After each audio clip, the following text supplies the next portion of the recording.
আসসালামু আলাইকুম। কেমন আছেন সবাই? আশা করছি আপনারা সবাই ভালো আছেন। বাঙালি ঘর সংসার ব্লগ থেকে আবারও আপনাদেরকে স্বাগত জানাই। এখন প্রায় 10:30 মতন বাজে। ছেলেমেয়েরাও স্কুলে গেছে। আমি বাসায় একাই আসি, কিন্তু বাড়ি থেকে আসার পর থেকে একটু ফ্রিজে জানি না সবজি নেই। এদিক দিয়ে সবজিওয়ালা তো বারান্দা থেকে সবজি করে ডেকেই যাচ্ছে।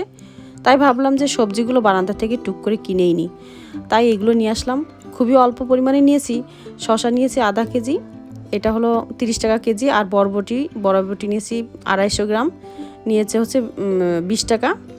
আর এই যে পটলের দামটাই দেখছি সবচেয়ে কম, কিন্তু খেতে বড্ড ভালো লাগে। ভর্তাটা যে এত মজা। আর নিলাম 1 আঁটি কলমি শাক। দেখুন কি ফ্রেশ আর টাটকা। কলমি শাকগুলো দেখেই মনে হচ্ছে একদম কাঁচাই খেয়ে ফেলি। মনে হচ্ছে এই মাত্রই কেটে নিয়ে আসা। যাই টুকটুক করে এই সবজিগুলো এখন বেছে পরিষ্কার করে ফ্রিজে রাখি। ভাবছি এই সবজিগুলো আজকে সেদ্ধ করে খাবো। সবসময় মোবাইলে দেখি যে উপজাতিরা, মানে পাহাড়ি অঞ্চলের লোকগুলো সবজিগুলো সেদ্ধ করে খায়। আমি জানি সবজি সেদ্ধগুলো ভীষণ উপকার। আমরা আসলে রান্না বান্না করতে করতে মশলা দিয়ে কষাতে মানে এর উপকারিতা গুণাগুণ অর্ধেকই শেষ হয়ে যায়। এই যে কলমি শাক এত সুন্দর আর ফ্রেশ টাটকা, দেখে মনে হচ্ছে কি যে ভালো লাগছে। মনটা একদম খুশি খুশি লাগছে। দেখুন কি সুন্দর। সারাদিন কেমন কাটবে কে জানি, কিন্তু এই শাকসবজি এই ফ্রেশ দেখে মন যে এত ফ্রেশ হয়ে গেল, সেটা আর কি বলবো আপনাদেরকে। কলমি শাকের ডগাগুলো এতই নরম যে আঙ্গুল দিয়ে টিপ না মারতেই টুক করে ভেঙে যাচ্ছে। দেখুন আর কি যে ভালো লাগছে শাকগুলো বাছতে। চলুন শাকগুলো বাছা শেষ হলে ওদিকে আমি আবার সেদ্ধ বসাবো। তাড়াতাড়ি এগুলো বাছাবাছি শেষ করে রান্না বসাতে হবে। তা না হলে জানেন না, ছেলেমেয়েরা এসে যদি দেখে রান্না হয়নি, তাহলে জানে না ওদের মাথায় যেন আকাশ ভেঙে পড়ে। বাহির থেকে আসে যখন বড্ড খিদে নিয়ে আসে, যখন বাসায় থাকে ওদের একটু খিদে পায় না, শুধু সারাক্ষণ খা খা বলতে হয়। তারপরে ওদের খাওয়ার কোনো দেখা নেই। এই যে দেখুন আমার সোনা বাবুটা কি সুন্দর। সবজি দেখে ওরও মনটা ভীষণ খুশি হয়ে গেছে। শুনেছি শশা দেখে নাকি বিড়াল ভয় পায়, তাই একটু ট্রাই করে দেখলাম। দেখুন শশা দেখে বিড়াল ভয় পাওয়া তো দূরের কথা, কোনো কিছুই তো দেখছি না, বরং আরও শুকছে খাবার জিনিস নাকি। চলুন পটলগুলো এবার ঝুড়িতে রাখি। আর এগুলো তো পানি দেওয়া না, গা শুকালে জানেন না, ফ্রিজে রাখলেই জানেন না পচন শুরু হয়ে যায়। জানেন এখন পটল যতই আমি শুকিয়ে ফ্রিজে রাখি না কেন, কেন জানি আগের মতন আর ভালো থাকে না। আমার রান্না বান্নাও মোটামুটি শেষ। আর সারাদিন জানেন না যত কাজই করেন না কেন, রান্না যদি না হয় তবে সব কাজে জানেন না বদনাম উঠে যায়। সারাদিন আপনি যত কাজই করেন, যত খাটুনি খাটেন না কেন, রান্না শেষ মানে আপনার সব কাজ শেষ।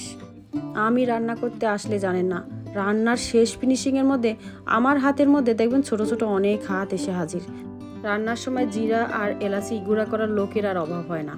আর ওরা এসে যখন রান্নাঘরে আসে এটা ওটা ধরে আমাকে একটু হেল্প করতে চায়, ভাবতে কিন্তু বেশ ভালোই লাগে। আসলে ছেলেমেয়েরা কাছে থাকলে মায়ের একটু শান্তি হয়। রান্নাঘরে এসে যখন একটা কাজের বদলে অকাজ করে, তখন তো সেই রাগ ওঠে। যাই হোক চলুন এবার খাবারের পালা। এই যে কলমি শাক আমি সেদ্ধ করে নিয়েছি। আর এই যে তরকারি, এখানে আছে পাঙাশ মাছ শাক দিয়ে রান্না করা। আর এখানে কলমি শাক আর বরবটি, এগুলো সেদ্ধ। আর এদিকে পটল আমি সেদ্ধ দিয়েছি, ভাবছি আজকে সেদ্ধই খাবো, সাথে একটা ডিমও দিয়েছি। আর এই যে শশা কিনেছিলাম চাকচাক করে, তাই কেটে নিলাম, ডিমটা আরেকটু সেদ্ধ হোক। এই যে আমার সবজি টানটানা।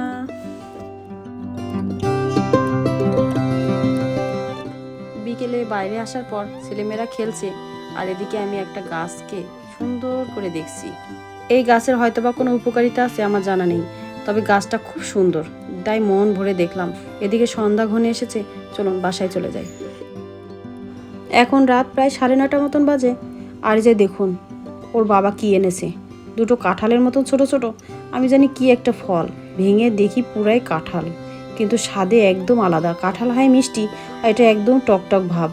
তো যাই হোক খেতে ভালোই লাগছে, টক মিষ্টি। কি নাম বলুন তো, আপনাদের যদি কেউ জানা থাকে আমাকে জানাবেন। আর এই যে এখন বাজার থেকে ফ্রেশ মাছ আনা হয়েছে, তাই ভাবলাম 2 পিস মচমচা করে ভাজি করি। আর এই যে মাঝখান থেকে চিড়ে দিয়েছি, যাতে ভিতরে লবণ আর মরিচ ঢোকে। আমার কাছে এই বাটা মাছ ভীষণ পছন্দের। আর ওরা একটু কাটা আছে তো খেতে চায় না। পাঙাশ মাছই ওদের ভীষণ পছন্দ, ওরা বলছে পাঙাশ মাছ খাবে। তো ওরা না খায় না খাক। আর যেহেতু টাটকা মাছ ফ্রিজে রাখার আগে যে স্বাদটা পাওয়া যায়, ওটা ফ্রিজে রাখার পরে কিন্তু আর পাওয়া যায় না। আমি আর ওর বাবা খাবো, এই জন্য দুজন 2 পিস নিয়েছি। আর এখন রাতের খাবার খাবো। আপনাদের সঙ্গে কথা বলতে প্রায় শেষ মুহূর্তে চলে আসলাম, তবে আজ কথা আর বাড়াচ্ছি না, এখানেই বিদায় নিচ্ছি। সবাই ভালো থাকবেন, সুস্থ থাকবেন। আল্লাহ হাফেজ।